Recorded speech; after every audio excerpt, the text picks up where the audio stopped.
right. Looks like we are live. Hello. Hello, everybody. Welcome to another Ruby Tuesday. It's Ruby Tuesday 83 for July. All right, let me run through the keynote. This Ruby Tuesday is brought to you by engineers. Oh, I realized I didn't share. Okay. Ruby Tuesday brought to you by Engineers NY and KL Ruby Brigade. Okay, hold on. Right, join our Facebook group if you're not already on there. Meetup where all the events are posted.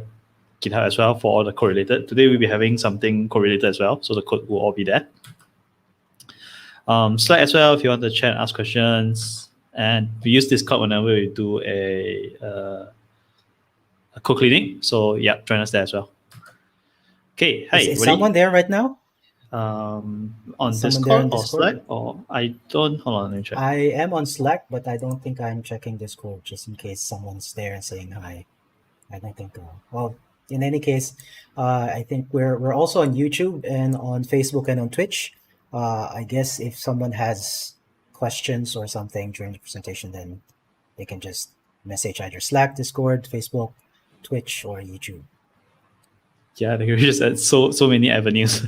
So we have to monitor those. I don't think there's anybody in the Discord channel right now. So yeah. Mm-hmm. Okay, so everybody, I'm Goe. Do you want to introduce yourself? Yeah, I'm Tristan. I'm Gui from Penang. Okay. Right. Reminder number one, Tristan just mentioned, right? If you have any questions, feel free to reach us out through the many avenues, either Facebook, YouTube, Twitch, or even Slack or Discord. Just so you know, your profile name, profile picture, and comment might show up on the stream if you want to show like the questions that you ask.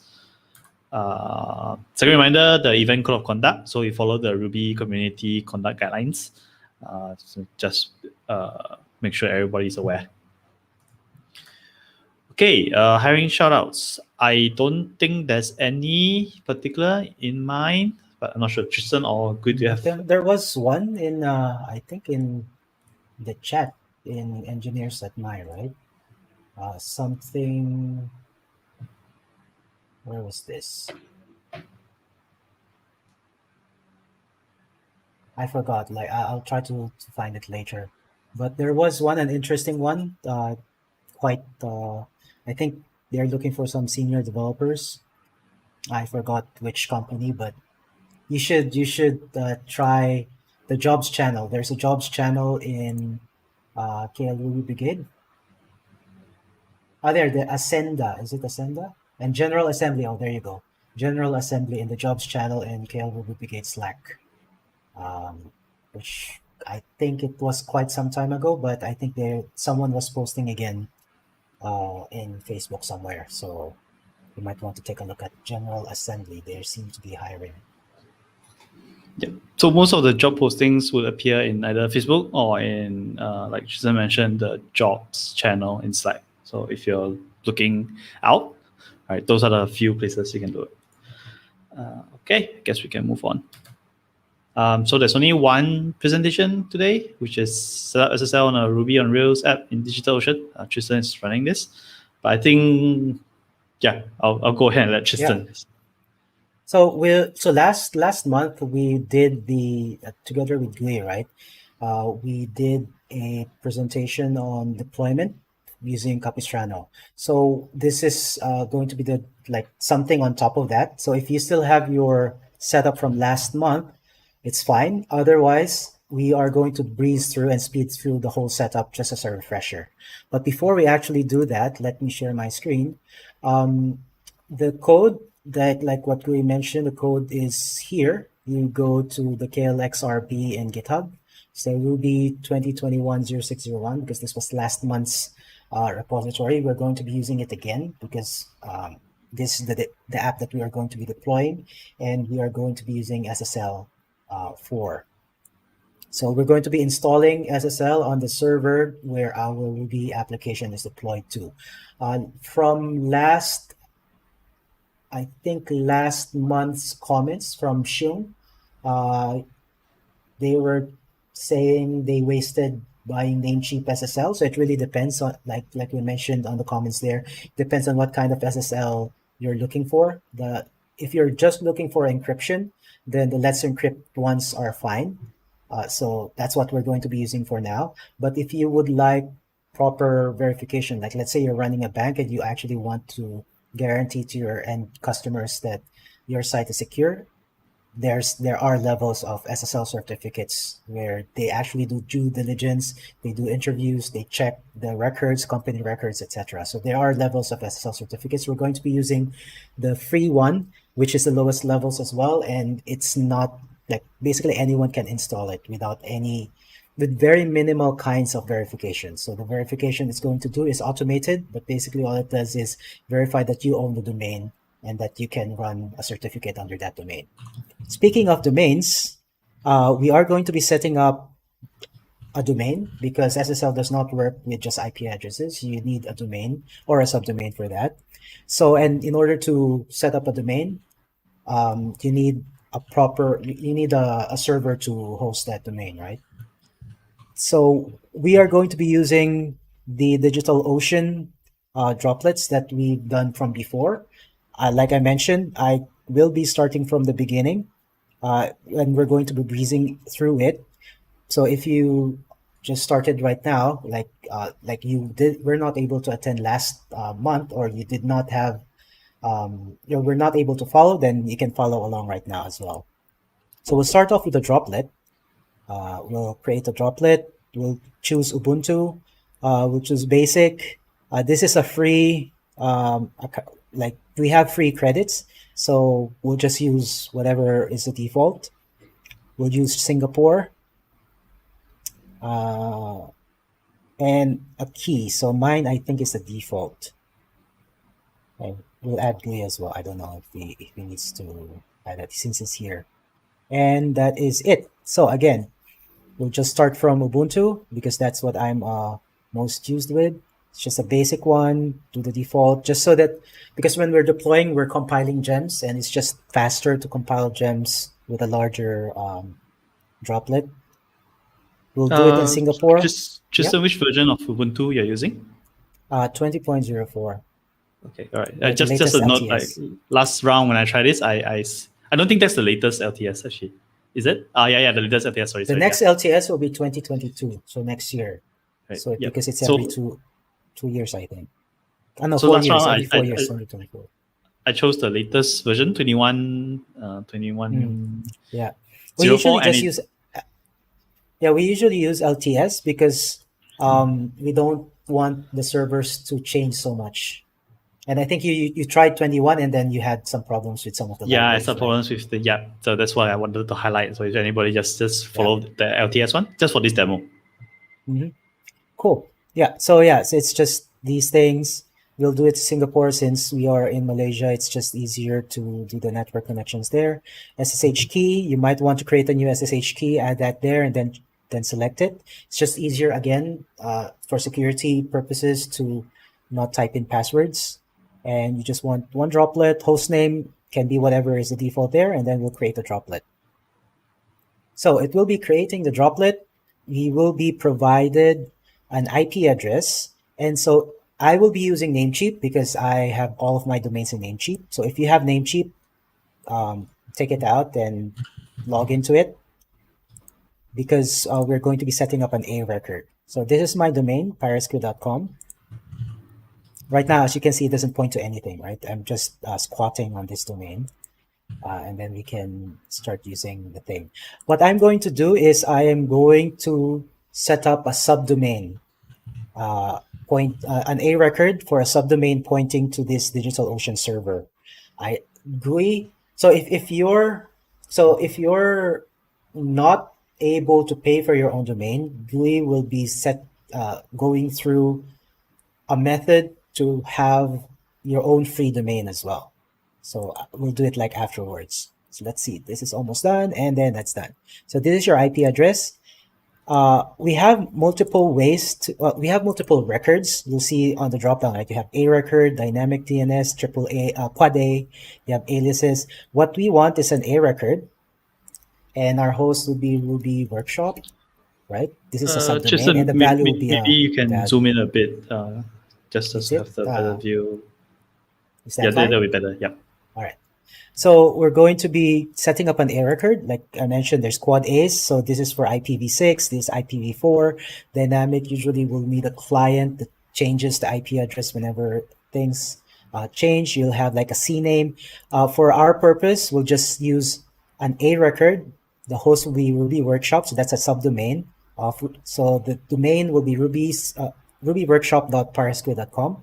The value will be the IP address that we copied. I would usually set it when I'm setting things up to 1 minute and then set it to automatic right after the whole thing is done. This is just a time to live. So this is how often your domain propagates through all of the DNS servers. Setting it to longer than 1 minute is not advised actually because it creates undue stress to the DNS system. So it's good to like have it like about like an hour or just an automatic. The thing is, because we're doing it in a workshop, so we want it to propagate as fast as we can. And so we'll do it like 1 minute and then we'll change it like right afterwards. So now we have that. And then we have this. And I think Drewy can take over for a bit and see how we can set things up on a free domain. Yep, sure. So let me start. So I'm going to introduce you Freenome. So Freenome is a website where you can get your free domain. So from here, I can search for like DMY, and then I check for availability, whether the domain is available, and then let it run. It's running. You can, I think, do show all. It says showing results one of, yeah. Yep. So these are all the domains that are available here. So all these are free.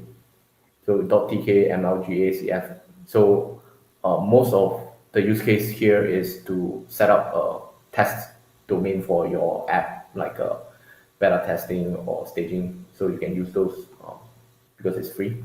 So I get this and then selected. So basically I go to checkout and then they will ask you how many months you want it to renew. Can do 1 month up to 12 months for free. After that, you need to pay. So normally I will renew every 12 months. So it will continuously free for 12 months. So for this workshop, I'll use 1 month and continue. And then you pay basically nothing, pay zero, and then complete order. So you get your domain free here, and then you can create your DNS record. It's just as similar as what just now Tristan showed. Wait.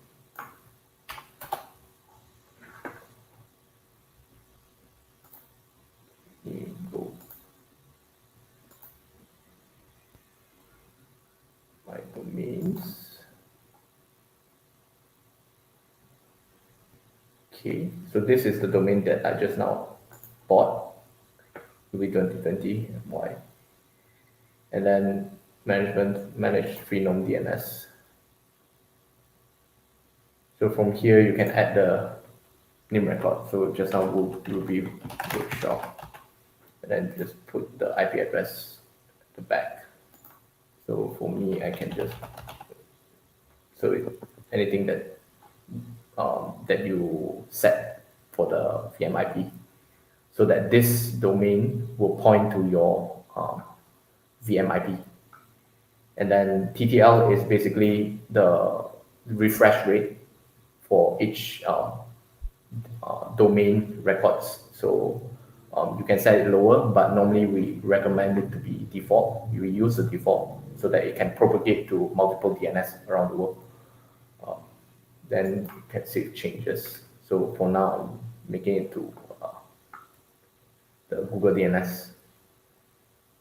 I think you So can also use 127.0.0.1, right? And then you have a localhost domain. Yep, correct. Yep, you can set it to your localhost so that when you type in here, you go to your localhost. Yes, correct. That's So usually that's used all for you. so that's usually used for when you want to test SSL on local. Yep. Because as long as you are the owner of this domain, they can verify you. Then you can get your Let's Encrypt. So yeah, to test your Let's Encrypt, this is the free way to do it. Yeah. That's it. All right. So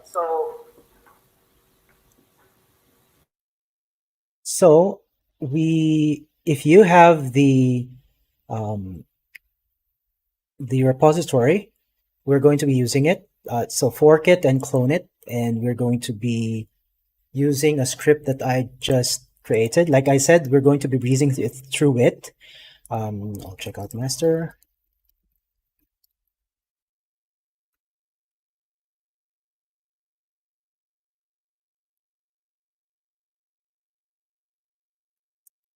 Sorry, it's not master. We have main.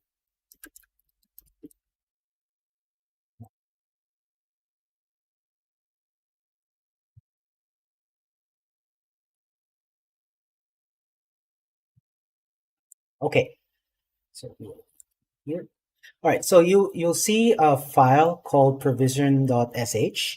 We're going to be using that.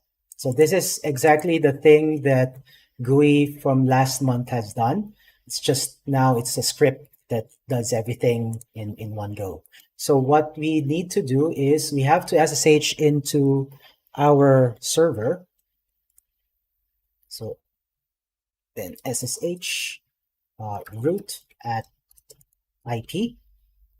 Yes, and we don't have to do any password entries because I set it up with SSH access, and my authorized keys are like the authorized keys is basically all there. What we want to do is we want to create a file called provision.sh. Again, it doesn't matter, but I prefer to call it provision.sh. Paste everything there. So I created a file. I copied, pasted the file here. Save it. chmod +x provision.sh. So change it into an executable and then run it. And then that's just going to run through the whole thing. What it does is it's going to do the same thing. Like I said from last month, it's going to upgrade and install certain libraries and programs that are usual for a Ruby application. So you'll have your like YAML, G++ for compiling Ruby, sudo, like pq-dev for the Postgres, gems, etc. I have a few things as well for Postgres, Nano, TMOS, etc. Yarn is also going to be installed. This sets up Nginx and Passenger from last time as well. So remember we set things up manually. This is scripted.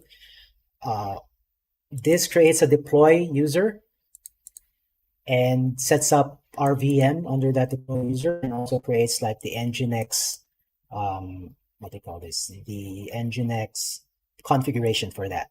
So this runs again automatically. If you would like to change, so right now the domain is example.com. We'll just change it. If you want to change it before you run it, you can run it as well, and then this is going to be the domain there. But later on, we'll change it once we want to verify that that the application is going to be working.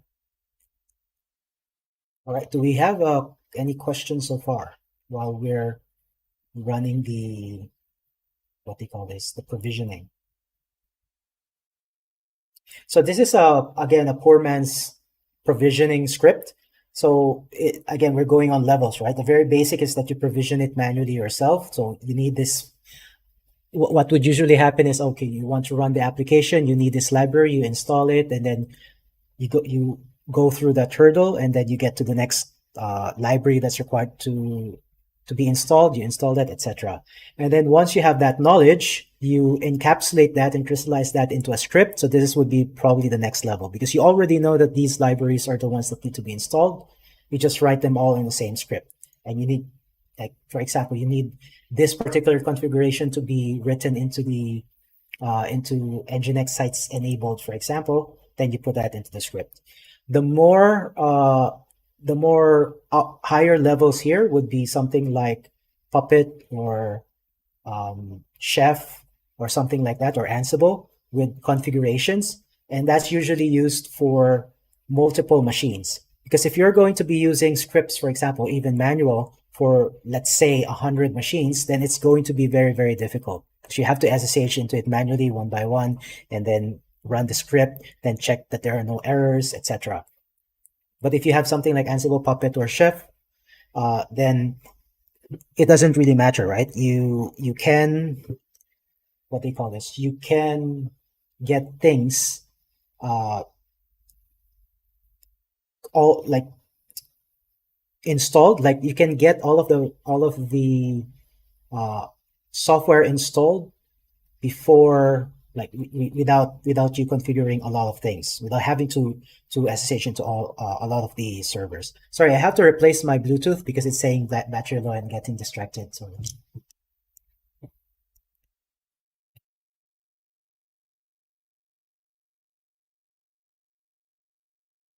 okay, yes. All right, sorry, I was getting distracted with the constant battery low messages on my Bluetooth adapter. All right, so now I think this is at the part of installing, which one? I think this is installing Nginx now. All right, so while we're doing that, let's take a look at, let's start installing on DigitalOcean Postgres database. So again, this is similar to what we did last month. We're going to be creating a Postgres cluster. So by the way, DigitalOcean now has MongoDB. It's now released. I don't think there was MongoDB last month. I think they were in beta, but now it's fully released. I don't know if you're still going MongoDB, but we're doing Postgres 15. We're just going to be using the defaults. Basic node. We're doing it in Singapore. Existing project is DO and same VPC network, create a database cluster. Again, like I mentioned last month, I think I mentioned before that I really like how DigitalOcean is getting all of these managed services together. So it's less of a hassle to manage infrastructure. Do we have any questions so far? Just want to confirm the Postgres version. So any version is fine for this, right? Yeah, I usually just choose the 13 since it's the latest stable. Right. So I'm setting up the cluster now. So create a database cluster is done. Secure this database cluster. Add the current source. You usually will add the VPC that your droplet is in, and if you want to access it manually as well, you can add the IP of your where you are right now, like your computer. But usually I just don't do that because I would rather tunnel through a droplet than connect directly to the thing, to the database. It's just, for me, it's just more secure. Allow inbound sources only. Yep. We have this. We can get there again later, so we'll take a look at that later. And then we have this. So I'm done. So this is the configuration. We'll copy that later once the whole setup is done. Okay, we'll go back. I think it's done. No, it's installing Yarn. Where are we now? Guess it's this one. So if you'd noticed from last time, GUI spent like an hour manually installing packages, right? So this is like a crystallization of GUI's knowledge. So basically everything that he's done is now in a script form.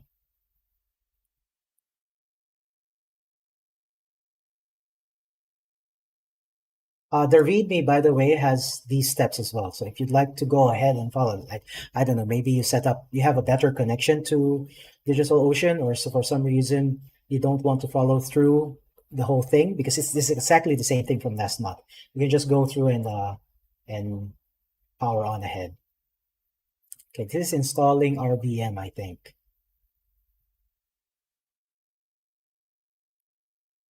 So we're almost done here.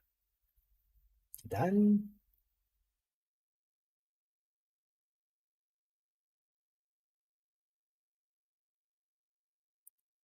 So we don't have any questions on chat, right?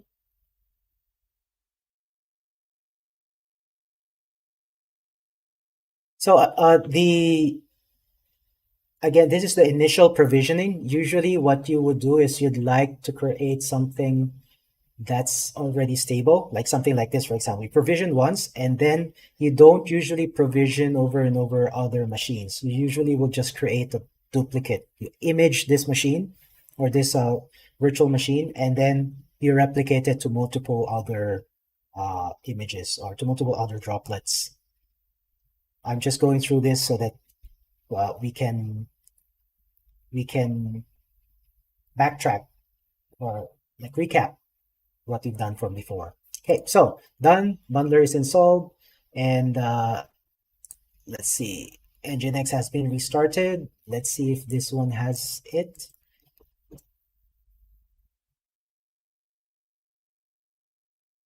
Yep. All right. So we log out.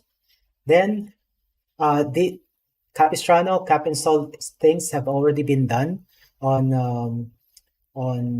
the repository. But what you need to do is you need to change deploy.rb. You need to change it to the repository. This is the KL Ruby Brigade repository. If you forked it, then you would want to use yours. Or if you have something else to deploy, then you have to change it differently. I think, yeah, what is the difference here? I think, yeah, that's the only thing. Everything else is has already been set up. So that's the only thing that you need to change. Now, after that, you go to production.rb. Production.rb. Then now see the domain name. You want to change that so that it's the domain .rsco.com. So that's the domain I set up on Namecheap. But of course, in your case, you want to set up using the domain that you've set up yourself. And to test it, SSH into deploy at rubyworkshop.perisco.com. Yes.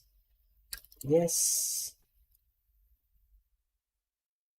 Was it root? I think I might have forgotten to copy the SSH keys on. Or it's not the correct IP address. Let me just check.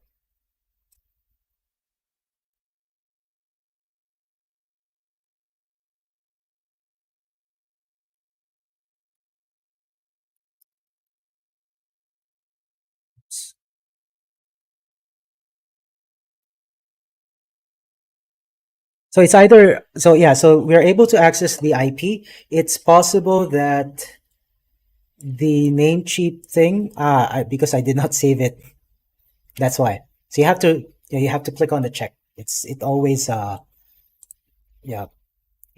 gets me. So let's see if I can SSH now here. No, I don't want root. I want deploy. Oops.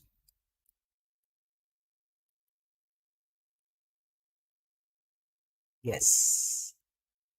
No, all right. Anyway, so yeah, that's the thing about DNS. It needs to propagate. Most likely by the time we need to work with it, it's going to have propagated and pointing now to the correct IP address. So for now, we are able to SSH and we can check. So we don't really need to SSH right now. What we want to do is, since DNS has not propagated yet, I am going to use the IP address for now. We're just going to change it later. We're going to add our SSH key since we are using SSH forwarding. We do a cap production deploy check. Again, we're just going through the step by step. This one and this one has already been done in this what we call this, in this branch.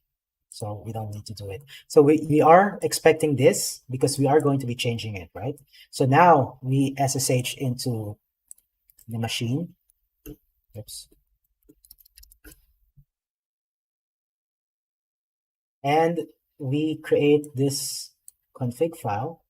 Let's put this here because we don't need you anymore.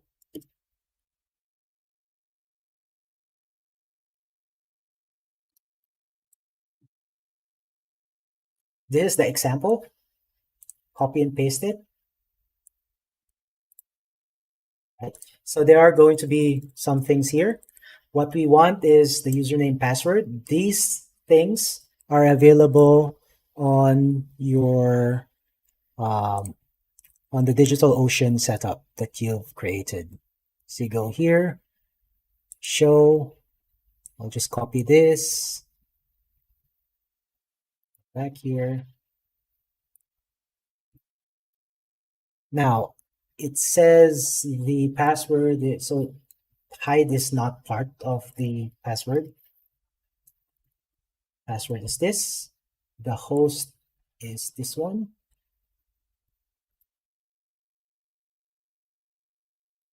Port is 25060.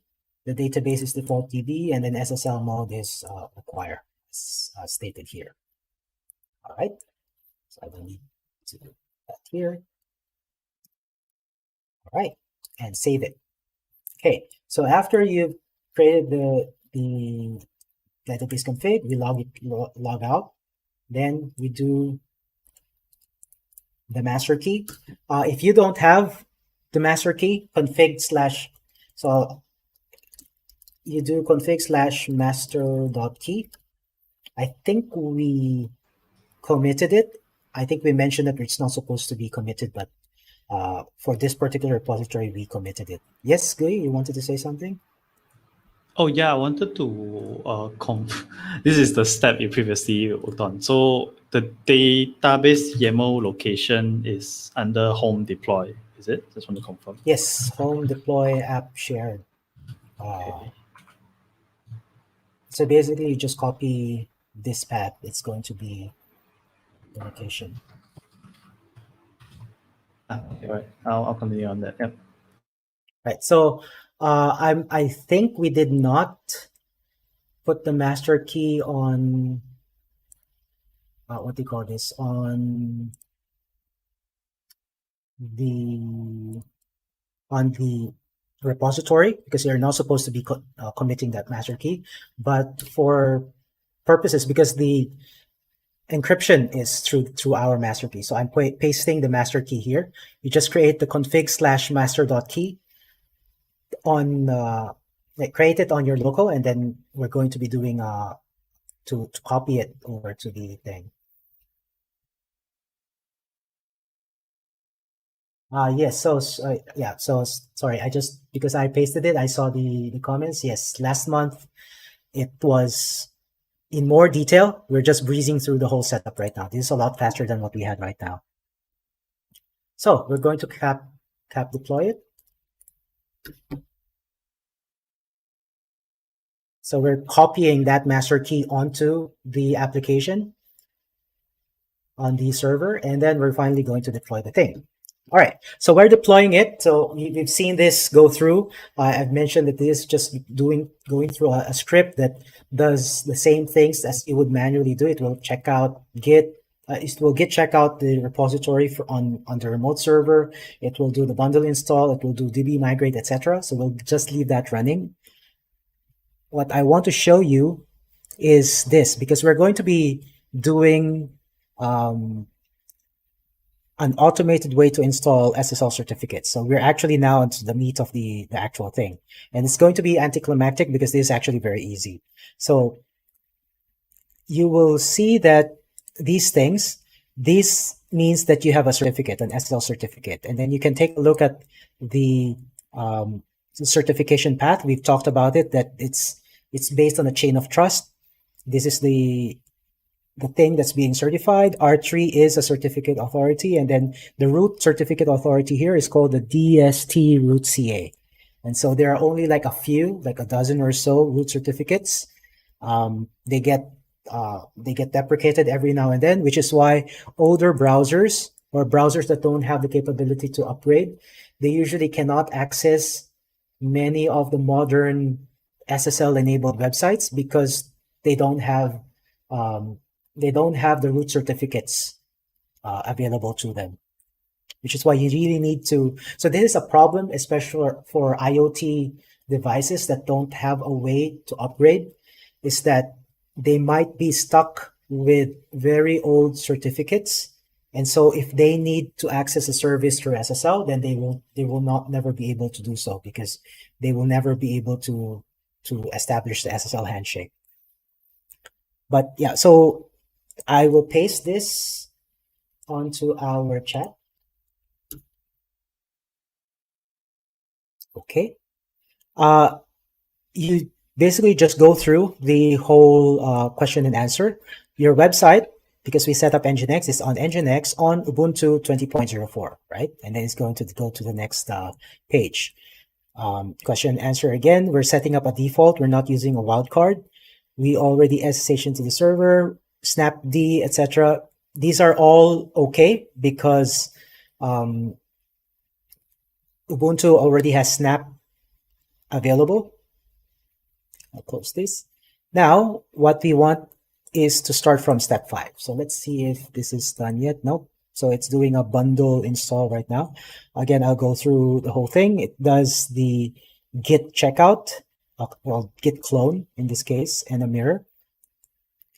Symlinks the files. So that's why we needed to create a database.yaml. So every new deployment is going to be having the same database.yaml. So it's not going to be using the database.yaml that you have. This is the database.yaml from development, but it is going to be using the database.yaml that you created yourself inside the droplet. The master key is also linked. The directories are linked, so all of the deployments will share like the cache files, the sockets. So even if you redeploy a new version, your cache or your cache, your logs are still going to be available. So you don't have to cd into each deployment directory in order to check what are the logs or what are the caches that are there. That's the configuration. Now we're doing precompile of the assets. So Capistrano, again, like I mentioned last time, is quite convenient because it does as soon as you've set things up properly, it does everything that it does every deployment step by itself. You don't have to. You can just do cap production deploy like I did, and then just leave it after 15 minutes. Well, right now it's only like been 3 minutes. Like after 10-15 minutes, it's going to be done.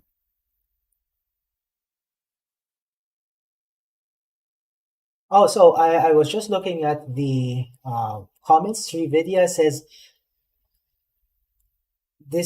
he wants to learn Ruby, but they want to learn Ruby, but it's going really fast. I think this is a bit more advanced than for beginners because this is already for deployment.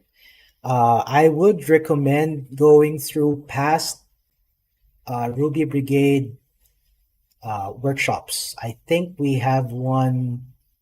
We've started recording. Well, we do this every month except during the new year, right, Gui? So I would recommend going through past workshops, and then there will be some presentations that would be suitable for beginners because this would be a bit too advanced for a beginner.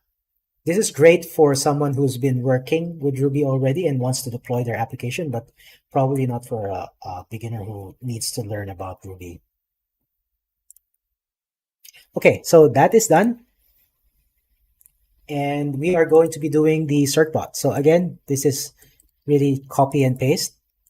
Sudo snap install. Oops. No, sorry, I have to SSH into the thing.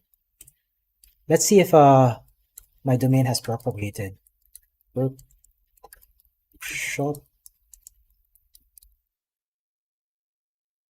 Let's go.com.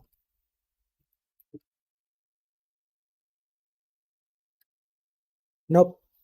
I'm just going to change the SSL. Sorry, it's not propagating properly. I'll delete this. Add new record, a record, KXRB. The IP address is the one in production.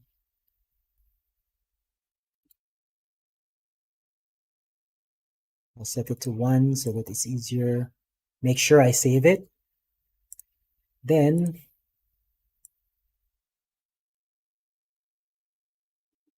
deploy at klxrb.parscode.com. Hasn't propagated yet. Anyway, it's okay. Hopefully it's going to be done by the time we're done.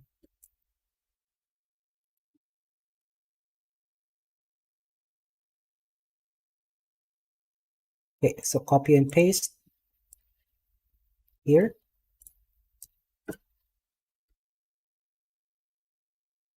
And then now we have certbot. So this is the time when we actually need the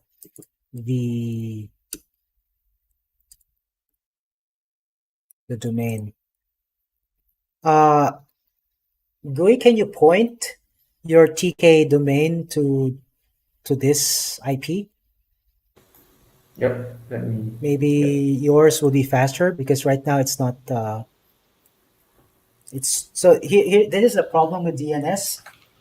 Like most of the time, like when you're doing a DNS change, you would want to wait 72 hours for DNS propagation. So refresh DNS cache. Let's Google these things. Clear DNS cache. Into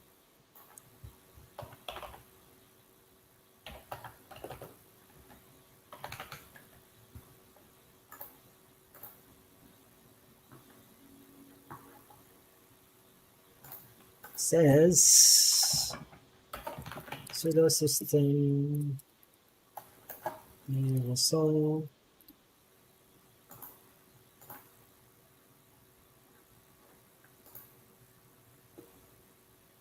versus flush caches.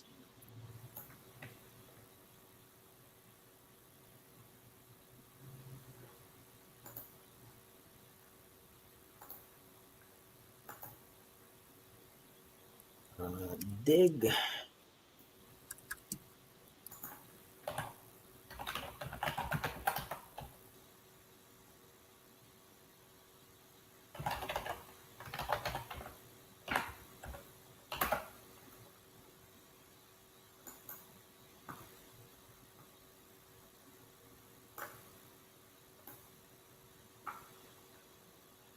Nope, how come? My record is missing. Let's see if I can set up an A record for my root domain. Oh no. Sorry, so it's a blocker right now because you really need a domain in order to get SSL working.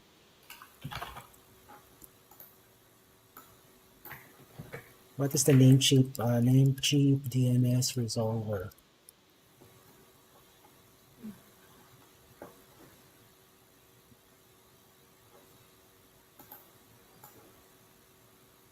Is it this one?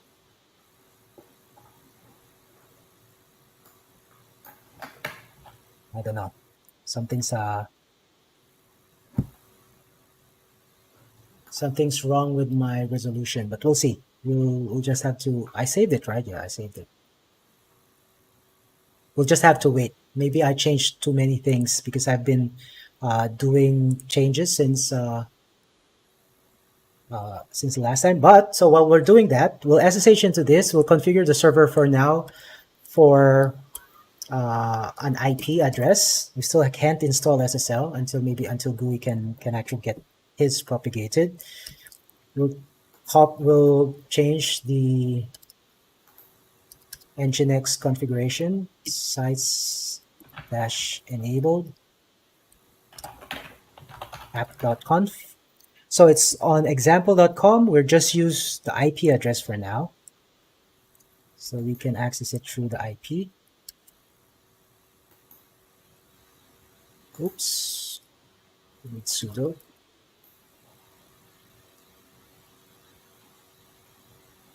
Sudo service nginx restart.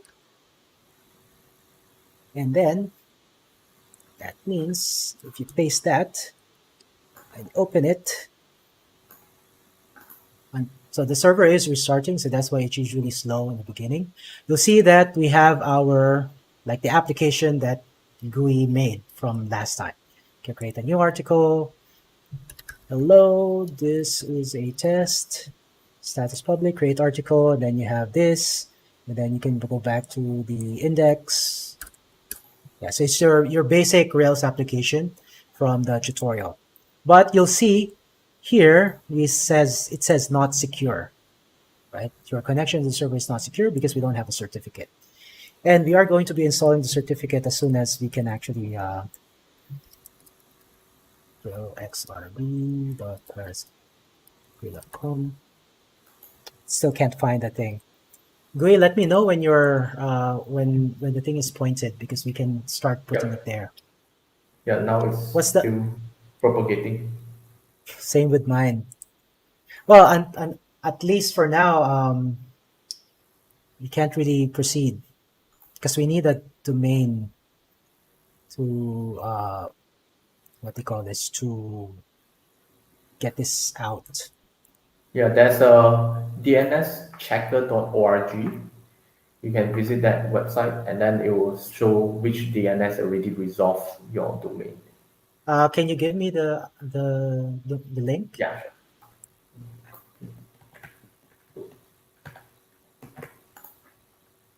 Put it on the chat.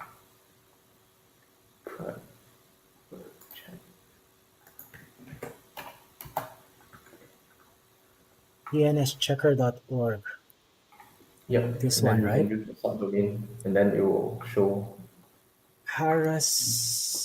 region. harasgrid.com. So it's checking all of the root DNS servers. So why is only in India is it fine? So let's see. And let's look up.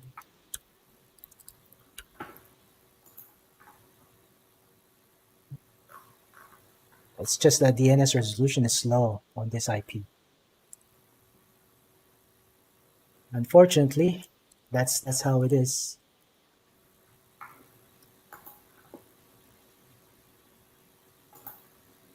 And on South Africa, it's also updated.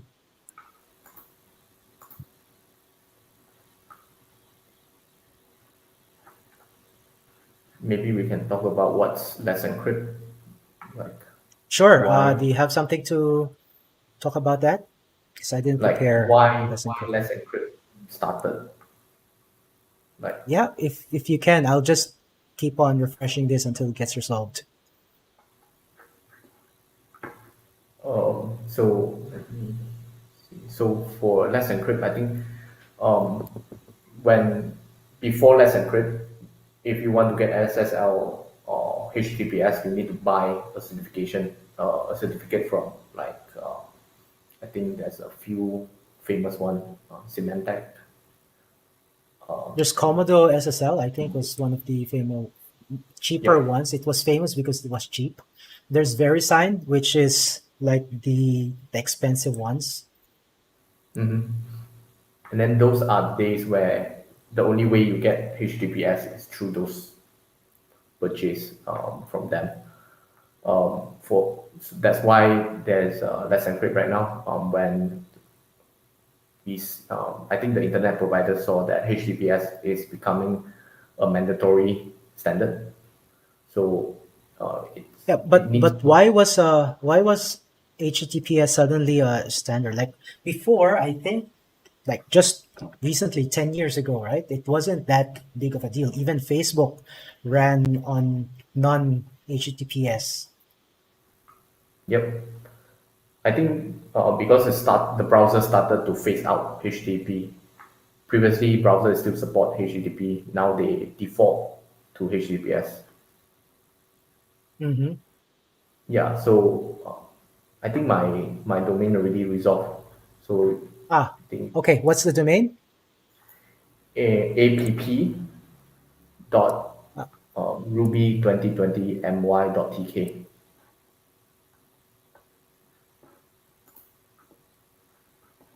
all right. Perfect. So that's fine. So now our domain, we just need a domain that we can actually say we own. Is this? We change.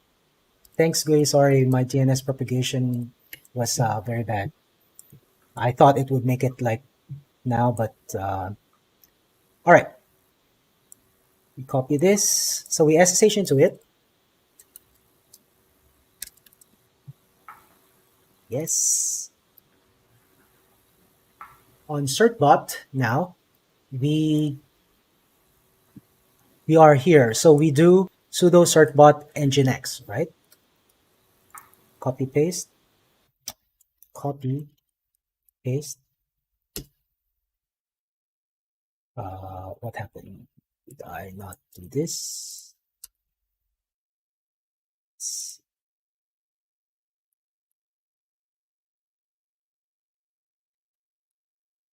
not found.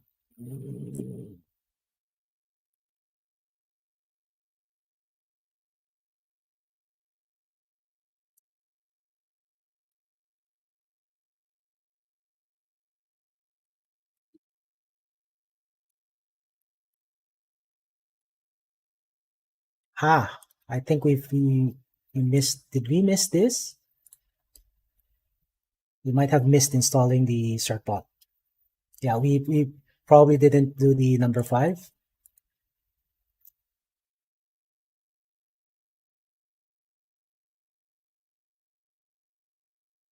Okay, then we can do this. So 5, 6, Ellen is going to fill, but we'll copy and paste it anyway. Because it already exists. This, yeah, so it's already existing because we skipped a step. Then now we can do the certbot. Right, so this is just really answering a few questions. This is all again automated. Before you had to sign the certificate yourself and do all of the manual things, upload a digital certificate, a PEM file, or whatever certificates that private keys that are required for the certificate. Now everything is handled, at least by Let's Encrypt.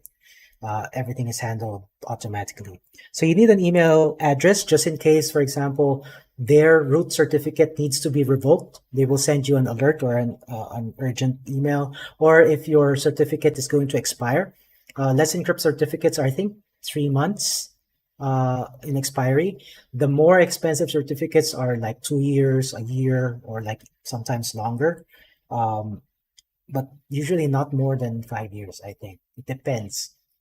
Because you want to rotate your certificates often, and which is why with Let's Encrypt, since everything is automated, even the renewal process is automated, it's good to have this on a shorter cycle. So I will just say klxrb@mail.com. Terms of service, yes, I've read it already. Will you be willing? Yes. I want to like get EFF their survey stuff. The domain. So here's the thing. Sorry. Before we do that, we have to make sure that the domain is actually working. So app.conf. Remember, we changed it to the IP address, right? So we want to, this app.ruby2012my.tk. We do service nginx restart. We make sure that our application is actually working on that. So app.ruby2020my.tk. And yeah, so again, not secure. We don't have the thing. We need it like this because the certbot will attempt the automatic configuration. So which name? So this continues on. It doesn't go back from the beginning because we've already set our preferences. Which name would you like to activate HTTPS for? It's this one. So it's 1. It's requesting a certificate. And let's see. Yep. All right. So congratulations. You've already enabled the certificate on this domain. So you'll see this was not secure, right? So I click on refresh. And now you have the log file. And you'll see that the certification path here is, so this is the domain that has the certificate, R3, and then this is the root certificate, the DST from that Let's Encrypt is using. If you want to see how it looks like, Nginx sites enabled app.conf, you'll see that these lines were added by certbot. Listen 443 SSL. HTTPS is on port 443. Normal HTTP is on port 80. The certificate is there. It was created by Let's Encrypt. The key, PEN keys and all of these things, signed, etc., is already there. And this is how you would usually do the manual configuration, but Let's Encrypt, again, the certbot automates the thing. It adds this as well. This one does a 301 redirect, a permanent redirect to HTTPS. So basically this Nginx directive is saying if the host is bare HTTP, no HTTPS, then do a permanent redirect to the HTTPS version. It listens to port 80, and then it always will be redirecting to the HTTPS version. All right, so yeah, so that is actually how that's everything. So everything is still working. You have your Rails application. Everything is the same thing, but now you have HTTPS, and that's actually the point of the thing. Most of the problems that you will encounter will be DNS propagation, but and the provisioning of the server. But Let's Encrypt has made it so much easier to install SSL on your applications. So you don't really need to waste money or to waste your time setting things up for encryption, if that's the only thing that you want. If, for example, something like Maybank, right? Maybank has a different kind of certificate. You'll see that, well, it's not, they don't have it anymore, I guess.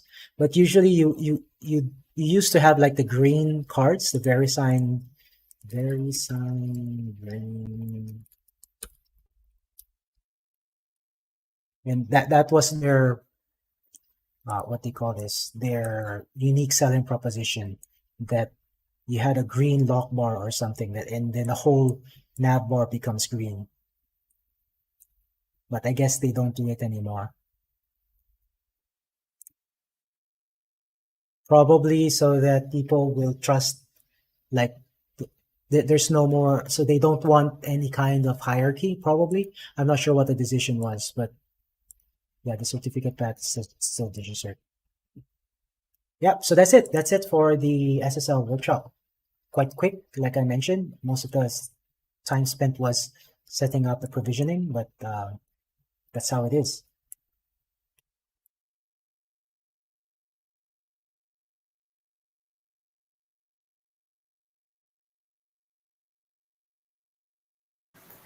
Hello. Yep, that's it for the workshop. Right. Thanks, Tristan. I don't think there's any questions. I managed to follow through until like we reached the certificate and DNS things. I don't have a domain, so I can't really do it. But yeah, this was really, really helpful with the Let's Encrypt as well. Let's see. Okay.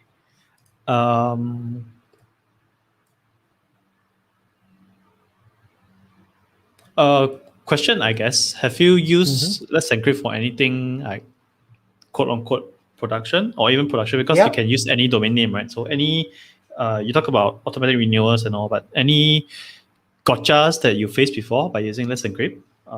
So you need, so for Let's Encrypt, you actually need access to the server that's hosting to the web server.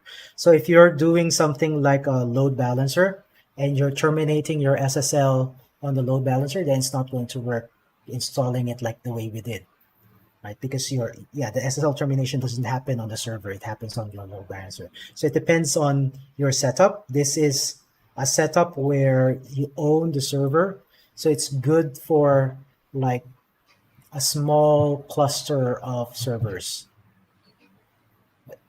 If you're doing something like Kubernetes, where you have like your application is separate from the web server and you have load balancers and all of these things, this is probably not the way to go.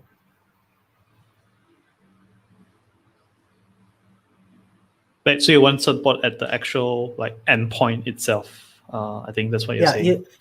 The termination is like the point where the encryption is decrypted. So before, so the what in SSL, the traffic is encrypted, right? But at some point, it needs to be decrypted to actually make sense of what the data is. And so it's terminated at that point. In this case, it's terminated by Nginx. So at the Nginx level, at the web server level, it's terminated, and then the data decrypted is passed on to the application. So the application does not do SSL termination. So in this case, because the web server is doing the termination, we can do cert.bot, and we can install the certificate on the web server. But in case, for example, you have a setup where you have a load balancer and you terminate SSL there, and then you propagate unencrypted or decrypted data onto your backend servers, then this is not like your backend servers are not the ones where you install Let's Encrypt, because they're not terminating the traffic. They're terminating it on the load balancer. Right. So yeah, I guess the design would depend on where the termination is. Okay. Let's see. Do we have any other questions? I don't think we have. Yeah. Gui, do you have something to add on these things? I think if you are interested on SSL, I think there's one service I think for CDN, Cloudflare. So basically, Cloudflare will also hide your origin IP address and also provide you SSL encryption. You can turn it on. It will do one way or both way. So if you want to do both ways, they will give you a cert to install on your origin server. So every traffic from your origin to Cloudflare caching server will be encrypted also. So it depends on you. For our use case right now, it's for you to understand how it works if you just want to secure your network traffic from bare metal or just a VPS setup. The Cloudflare SSL, like you mentioned, so the Cloudflare is terminating, your CDN is terminating SSL traffic. So that's again a different setup. That's why you don't install Let's Encrypt. Well, you can. It's just that the traffic encryption happens between Cloudflare and your web server, which is kind of redundant. You don't have to have that kind of like setup, although you can. But in this case, Cloudflare SSL is different from the one that you're going to be installing, because Cloudflare is terminating it from outside traffic.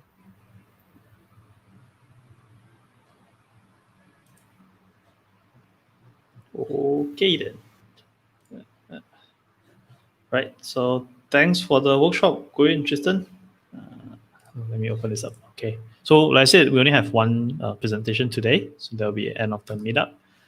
I guess that's it. See everybody next one. Oh, just a quick thing. So we're always looking for speakers. So if anyone is interested to speaking anything at all Ruby at all, right? Could be beginners, intermediate, or even if you're tinkering with some advanced stuff inside Ruby language itself, we always welcome anyone who wants to talk about all things Ruby. Right. I guess we can end the meetup. Any closing remarks, Tristan Gui? No. Experiment, I guess, with virtual machines, do the deployments. DigitalOcean, I think it's still available, right, Gui? The coupon. If you would like to, like I mentioned, it's really easy. I didn't have to install Postgres. It's very easy to bring up droplets, database clusters. You can have Redis as well. I think they have a Redis. I think they call it. I don't know what they call it. So it's easy. It's great nowadays to experiment on these things because there are so many free like credits available. So take advantage of it while you can. Sign up for these, for whatever is available, and just practice, because that would be the best way for you to grow as a developer, is to not just focus on the language but also on the stuff around the language. And in this case, we're talking about deployment. Yep. I think do join us on Slack. Ask us a lot of questions so we have topics to talk about when we see some interest on people what they want to they are working on, right? So I think for us, probably will think about covering delivering Rails app to third party, like encryption, decryption, like the obfuscation, compilation, stuff like that. Probably not sure yet. So yeah, do join Slack. Ask us a lot of questions, whether you are learning, experimenting. Yeah, that will help us in designing what topic to cover next. And also, if you are a speaker, if you are hiring, please volunteer as a speaker.